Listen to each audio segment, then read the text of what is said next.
Hello friends, स्वागत है हमारे इस YouTube channel Sohrab online classes में।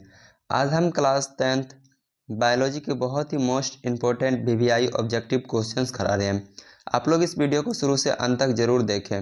इसका पहला क्वेश्चन देख सकते हैं, मनुष्य के शरीर में सोचने वाले ऊतक कौन सा है? मनुष्य के शरीर में सोचने वाले ऊतक कौन सा है? तो इसका आंसर हो जाएगा तंत्रिका ऊतक। मनुष्य के शरीर में सोचने वाला ऊतक तंत्रिका ऊतक हो जाएगा। अगला क्वेश्चन देख सकते हैं, मेरु रज्जु निकलता है? मेरु रज्जु मेडुला से निकलता है। अगला क्वेश्चन है कि मस्तिष्क का कौन सा भाग शरीर की स्थिति तथा संतुलन का अनुरक्षण करता है? तो अनुमस्तिष्क हो जाएगा। अगला क्वेश्चन आप लोग देख सकते हैं कि निम्नलिखित में से कौन सी अनैच्छिक क्रिया नहीं है? तो हृदय का धड़कना। अगला क्वेश्चन है कि दो न्यूरॉन के मध्य खाली स्थान को कहते हैं सिनेप्स। क्या कहा जाता है? सिनेप्स। दो न्यूरॉन के बीच खाली स्थान को सिनेप्स कहा जाता है। शरीर का संतुलन बनाए रखता है, शरीर का संतुलन बनाए रखता है सेरिबेलम। कौन बनाए रखता है? सेरिबेलम। अगला क्वेश्चन आप लोग देख सकते हैं कि मस्तिष्क उत्तरदायी है।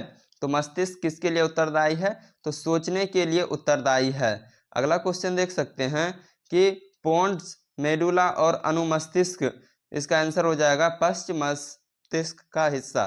क्या हो जाएगा? पश्च मस्तिष्क का हिस्सा है। अगला क्वेश्चन है कि निम्न में से कौन सा अंग संवेदी ग्राही नहीं है? तो दिमाग। क्या हो जाएगा? दिमाग। अगला क्वेश्चन है, तंत्रिका तंत्र की रचनात्मक एवं क्रियात्मक इकाई को कहते हैं न्यूरॉन कहा जाता है। तंत्रिका तंत्र की संरचनात्मक एवं क्रियात्मक इकाई को न्यूरॉन कहते हैं।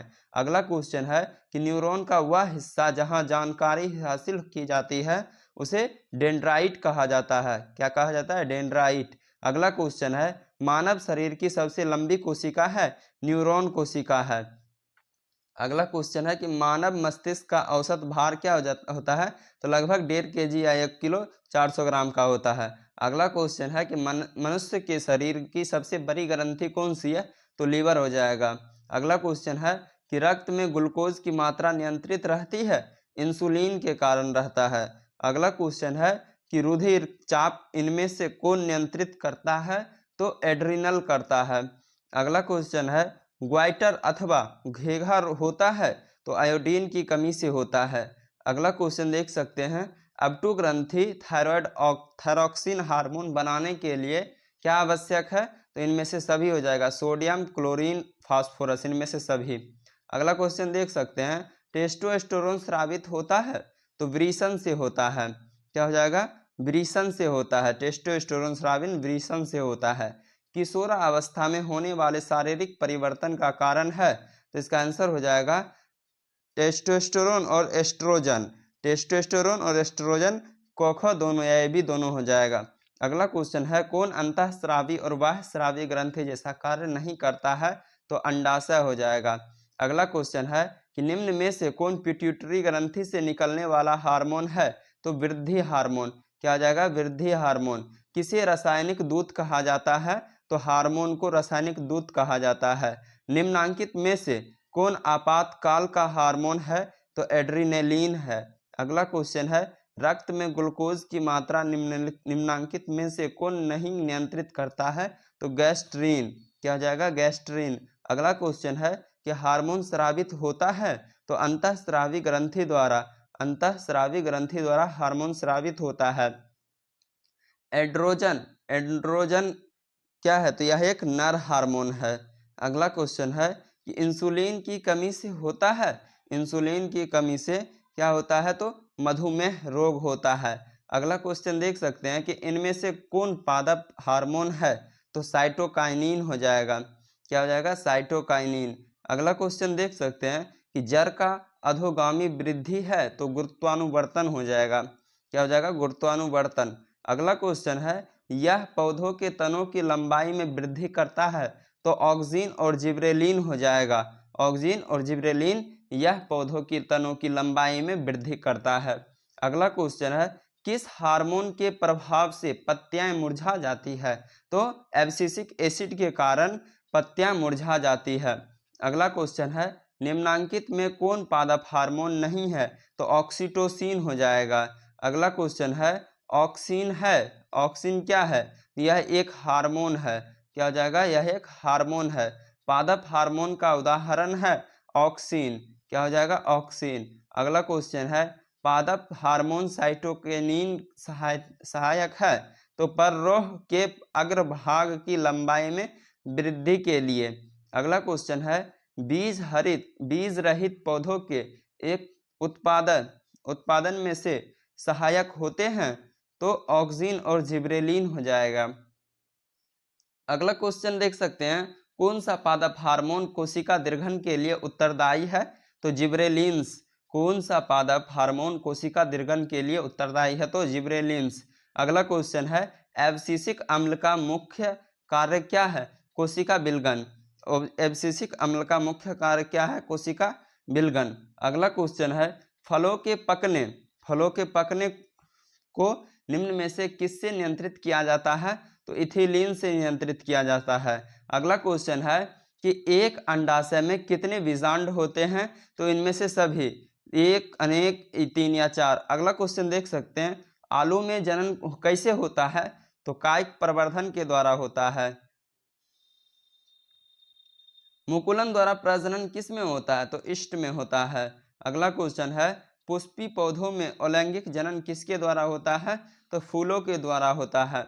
अगला क्वेश्चन है द्विखंडन होता है तो अमीबा में होता है। द्विखंडन अमीबा में होता है। अलैंगिक जनन मुकुलन द्वारा होता है तो इष्ट में होता है। अगला क्वेश्चन है पुष्प में परागकण कहाँ बनते हैं? तो पुंकेसर में बनते हैं। अगला क्वेश्चन है पुष्प का कौन सा भाग फल बनता है? तो अंडाशय बनता है। अगला क्वेश्चन है हाइड्रिला में अलैंगिक जनन की विधि है? तो मुकुलन द्वारा होता है। अगला क्वेश्चन है कि फूल का कौन सा भाग फल में बदलता है? तो अंडाशय। फूल का कौन सा भाग फल में बदलता है? तो अंडाशय। पुष्प का नर जननांग कहलाता है? पुंकेसर कहलाता है। अगला क्वेश्चन है निम्न में से कौन एकलिंगी पुष्प है? तो पपीता एक लिंगी पुष्प हो जाता है। अगला क्वेश्चन है कि निम्नांकित में से कौन पुनरुद्भवन का उदाहरण है? तो हाइड्रा हो जाएगा। अगला क्वेश्चन है एक प्रारूपी पुष्प के सबसे बाहरी पुष्पपत्र को कहते हैं? दलपुंज कहा जाता है। अगला क्वेश्चन है परागकोश में होता है? तो परागकोश में परागकण होता है। हाइड्रा में प्रजनन की विधि निम्नलिखित में से कौन है? तो मुकुलन हो जाएगा। अगला क्वेश्चन देख सकते हैं कि पौधे में जनन अंग पाए जाते हैं? तो पुष्प में पाए जाते हैं। अगला क्वेश्चन है निम्नलिखित में किस में द्विखंडन नहीं होता है? तो इष्ट में नहीं होता है। अगला क्वेश्चन है परागकण निम्न में से किसके अंदर बनते हैं? तो परागकोश के अंदर बनते हैं। अगला क्वेश्चन है बीजांड की ओर पराग नलिका की वृद्धि का कारण होता है? तो केमोट्रोपिज्म होता है। केमोट्रोपिज्म। अगला क्वेश्चन है कि अंडाणु निषेचन होता है? अंडाणु निषेचन कहाँ होता है? तो अंडाशय में होता है। अगला क्वेश्चन है मानव मादा के जनन तंत्र का भाग नहीं है? तो डिंब वाहिनी। मानव मादा के जनन तंत्र का भाग नहीं है तो अंडाशय मानव मादा का भाग है, गर्भाशय मानव मादा का भाग है, डिंबवाहिनी भी मानव मादा का भाग है और शुक्रवाहिनी नर का भाग है। तो इसका आंसर हो जाएगा शुक्रवाहिनी। क्या हो जाएगा? शुक्रवाहिनी। अगला क्वेश्चन आप लोग देख सकते हैं। इसका अगला क्वेश्चन है कि शुक्राणु बनता है? तो वृषण में बनता है। अगला क्वेश्चन है स्त्रियों में लिंग गुणसूत्र का युग्म होता है? तो XX होता है। अगला क्वेश्चन है कि निम्न में से कौन एक उभयलिंगी जंतु है? तो केचुआ। इनमें से केचुआ एक उभयलिंगी जंतु है। अगला क्वेश्चन है कि मानव में गर्भ की अवधि कितनी होती है? तो 270 दिन की होती है। अगला क्वेश्चन है कि अंडाणु निषेचन होता है? तो फैलोपियन नलिका द्वारा होता है। अगला क्वेश्चन है कि हाइड्रा में प्रजनन किस विधि से होता है? तो मुकुलन के द्वारा होता है। अगला क्वेश्चन है कि अमीबा में अलैंगिक जनन किस विधि द्वारा होता है? विखंडन के द्वारा होता है। निम्न में से कौन जनन संचारित रोग के अंतर्गत आता है? तो सिफिलिस, एड्स, गोनोरिया इनमें से सभी हो जाएगा। अगला क्वेश्चन है कि निम्न में से कौन सा जीवाणु जनित रोग नहीं है? तो मस्सा। अगला क्वेश्चन देख सकते हैं कि निम्नलिखित में से कौन परिवार नियोजन साधनों के में प्रयुक्त एक प्रभावी उपाय है। तो इनमें से सभी हो जाएगा, कंडोम, डायफ्राम, कॉपर्टी या लूप, इनमें से सभी। अगला क्वेश्चन है, डेंगू उत्पादन करने वाला मच्छर किस तरह के जल में रहते हैं। तो साफ जल में रहता है। डेंगू उत्पादन करने वाला मच्छर साफ जल में रहता है। अगला क्वेश्चन है, निम्नलिखित में से कौन मलेरिया परजीवी है। तो प्लाज्मोडियम, क्या हो जाएगा, प्लाज्मोडियम। अगला क्वेश्चन है, आयोडीन की कमी से कौन सा रोग होता है। तो घेघा रोग होता है। आप लोग को अगर यह वीडियो अच्छा लगे तो हमारा चैनल सब्सक्राइब जरूर करें, ताकि इसी तरह का वीडियो आप लोग के पास जाते रहे। Thank you.